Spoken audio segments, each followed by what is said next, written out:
Hi, I'm Christy. I'm switching things up, trying to simplify my videos, so I would love to know what you think of these new things, and bear with me as I try some new things.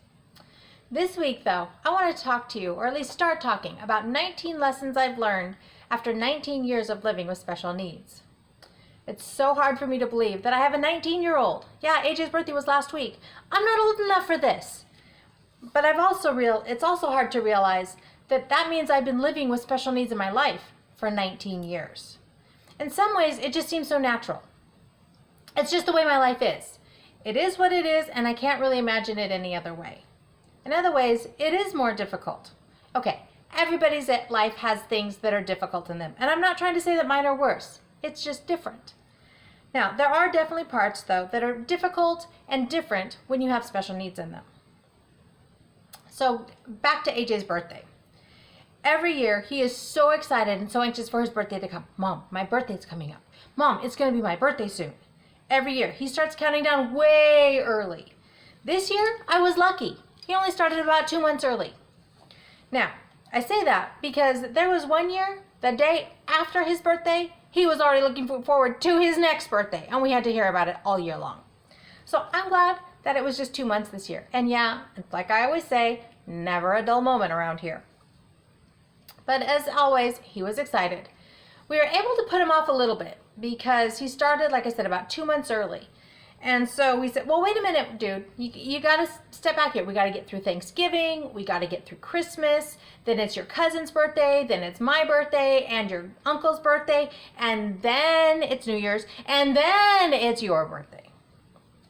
So we were able to put him off a little bit. But once January hit, all bets were off. It was a daily countdown. Mom, 25 more days until my birthday. Mom, how many more days until my birthday? He made me think. I had to do the math every day. It was kind of crazy. Got kind of old too, but he was so excited, and it was fun to watch him be that excited. So I asked him, what do you want for your birthday? And just like for Christmas, I think some more keys. Great. The one thing the kid needs no more of. See, he's got this thing for keys, has for years, and people indulge him. He probably has literally over 200 keys to his name. House keys, car keys, big rig keys. This year, he even got a tractor key for his birthday. Amusingly enough, he can have 5 different Dodge keys, and they go to 5 different vehicles. And he knows this key goes to this vehicle. In fact, he keeps telling me, Mom, I lost one of my Dodge keys. So I went through all of his keys one day, and pulled out all of them. No, that's to this car, and that's to this truck, and this is to the 2500. No, I lost my key to the 3500. Who cares? These keys go to no vehicles anymore. They're probably either long gone or they've been in an accident and they don't even exist anymore. But does it matter? It does to him. Have I mentioned recently that he's not a dummy? So as usual, he wanted to celebrate at school. Fine, not a problem. So he wanted to take brownies in. So he took brownies in, but he took them in himself. He didn't want me to bring him in. Well, okay, do I need to come in still? Yeah, I want you to come still. So I went in to celebrate with them. And while I was there, I was able to snap a picture of it. You can find that picture over on the blog at www.havenofhopeforme.com. This originally posted the end of January of 2019. Now this hat is really funny. Some of the kids refuse to wear it, but it's like a birthday cake with candles sticking out of it. He probably wears it every year. He's so excited for it. And shocker of all shockers, he got 2 more keys and 2 keychains for his birthday this year. Like I mentioned, one of them was to a John Deere tractor. That's one of his favorites right now. But he's happy. So really, what more can I ask for? But as I reflect back, I realize I've learned a bunch of lessons after living with special needs in my life for the last 19 years. So here's the first half of the list. We'll finish it next week, but in no particular order. The first lesson is different just means different. Yes, my life is very different than I imagined it when I was pregnant with AJ. Never considered special needs. Never dreamed that it would have such an impact on my life. But suddenly, I was in labor 16 weeks early, told this baby's coming tonight. What do you know? Had that baby, and life has never been the same. But today, I realize I'm blessed. Yeah, I know, that sounds kind of crazy.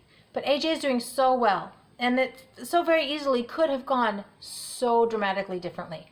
So I'm fortunate, and I'm blessed, and I'm grateful for that.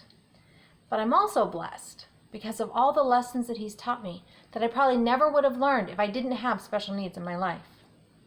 Yes, like I said, life is different than I imagined. It is harder in some ways. It's also easier in some ways, like minimal team attitude. Definitely not complaining about that one. The second lesson I've learned is that the lessons abound if you're willing to look for them. Now, it's taken me a while to realize this. It's so easy to get caught up in the day-to-day activities and the monotony of life and just trying to get through one more day, that sometimes we forget to look back and look at the bigger picture. But when we do, we realize that I'm a better person because AJ's in my life. Now, children can do this in general, and I have learned a ton of things from having Sean in my life. But when you add in the lessons that you learn parenting somebody with special needs, once again, it's just more extreme. You learn that you can fight harder and longer than you ever dreamed possible when it's in your child's best interest. The third lesson is that growth and development happen at their own pace. Now, examples of this abound if I were really to stop and sit down and think about it. But here are two quickies. First of all, AJ didn't start talking until late second grade. Yeah, we even tried getting him a communication device to help him in about kindergarten. Now, never shuts up. He will even be up in his room talking and we'll just hear chatter going on. And then we realize he's carrying on both sides of the conversation. So if you want to know what's going on in his head, you just have to listen to him talk. It's actually kind of amusing. We laugh about it with some regularity. The second one would be that academically, things didn't really start clicking for him until middle school. But now, he reads at about a third grade level, maybe even pushing fourth grade on a good day. Now, that's not super high, but it's higher than I was afraid it was going to be, and I'm so excited to see the progress that he may continue to make as well. The fourth lesson is don't hurry to become a full adult. Now, you've heard me talk about this before. I've got a link on the blog. Again, that's at www.havenofhopeforme.com, where I talk about a full adult and a half adult. Full adult to us is 21. Half adult is 18. And I've talked about it before. Like I said, I have a link over on the blog for the post. But as every adult will confirm, adulting is hard. And now, convincing teens of this, not so easy to do. And AJ is no exception here. But I'm reminded that there's no hurry to grow up, especially from a parent's perspective, obviously. Yes, we're excited for their future. Yes, we're excited when they get that driver's license and we don't have to chauffeur them everywhere. And for some of us, that even happens before they're an adult, and that's really nice. But making all those decisions is hard. Not getting a school break like you're used to is tiring. Trying to get through each challenge all by yourself or knowing who to ask when you need help, well, that's still a valid lesson that everybody needs to learn. The fifth lesson is that just because somebody's not ready now doesn't mean they'll never be ready. There's several areas that I see this in AJ's life. The first one is with driving. He is still convinced that he will be a big rig driver when he turns 21. Now, honestly, I'm not sure he's ever going to drive. But he surprised me at the things that he has learned. And I'm not ready to give up on this dream for him just yet. Another one would be getting a job. Now, a few years ago, somebody mentioned that he could potentially get a competitive wage job. That means he could get a job just like you and I would get. For him, it would probably be doing janitorial or custodial work or possibly in food service. But he would be paid the same and receive the same benefits as you and I would get in that same job. Now, until that point, I'd never dreamed this is a possibility. And it kind of blows my mind that it is.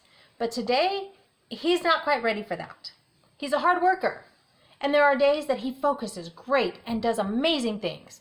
There are other days where that focus is out the window and he doesn't get hardly anything done and he's chatting away with people. So, we need to work on that.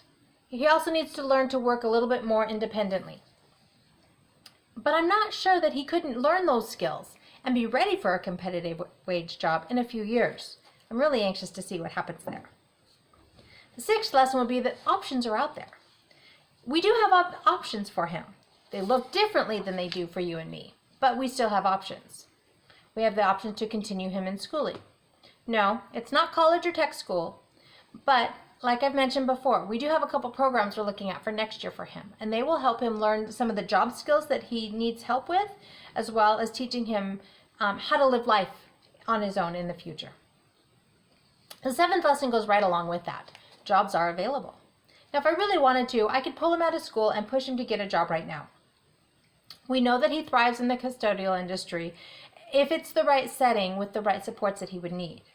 I'm pretty sure that he would be able to get a job like that and be very fulfilled and happy in it. In a few years, like I said, I'm looking forward to see if we can revisit that whole competitive wage job thing and see if that would be a possibility for him. The eighth lesson is never stop advocating or fighting for the best of your loved one. Now, as his school career is winding down, I thought that my advocating for him was about done as well. But I've realized that I'm probably going to have to continue this for the rest of his life. Now, I always want what's best for him, and that's why I will continue to fight for him and advocate for him. I always want him living in a situation where he's happy and content. I want him in a job that he's fulfilled in. But because of the special needs, he might not be able to do all of that fighting for himself. So I'm going to be ready to teach him to do as much of it as he can, but I'll be ready to jump in and help him out when I need to. The last one is kind of a biggie, and it's kind of a hard one. It's to be willing to take off the mom glasses and look at a situation objectively. Now, honestly, what mom will willingly look at their kid objectively? Not very many of us. We always want to see them in their best light possible and believe the best of them and have them be how we think they are. But a strong mama, and so many of us become strong mamas when we have somebody with special needs in our lives. We have to admit that sometimes we need to step back and be objective. Now, the biggest area that I see this in is thinking about AJ moving out and into a group home. The mama in me says, I'm not old enough for this, and I'm not ready for him to move out. He still needs me, wants to come out of my mouth. But his teacher has told me several times that he'll be fine, and he'll even thrive in a group home. And so it's got me thinking. When I take that step back, I take off the mama glasses and I look objectively, I realize that, you know what? His teacher's right. He's got most of the skills that he needs to live on his own in a supported setting. Now, there are a few more things that I want to teach him that'll make his life a little bit easier. But again, when I look objectively, I realize this dream of his, of living independently, away from me, is a possibility. So I'll stop there for now. Like I said, we'll finish up the rest of these 19 lessons next week. But my question to you this week is this. What lessons have you learned from living with special needs? Are there anything that you'd like to share? I'd love to hear about it. You can leave me a comment below or over on my blog. Again, that's at www.havenofhopeforme.com. This originally posted in January of 2019. I'd appreciate it if you would share this with anybody that you think would benefit from it. I'd love to help as many families as I can. If you haven't already, you can sign up for my email list over on the website. The original form that I had there is fixed now and everything should be working fine. I've also added a wait list for my new course that I'm working on this year. It's over on the right-hand side of the blog. And if you want to sign up for the course, that'll give you updates on the course. Both of the signups will give you new content as it's released. I am grateful for 19 years with AJ and for the lessons that I've learned because he's been in my life. I'm blessed, humbled, and laughing as always because life is good and there is never a dull moment.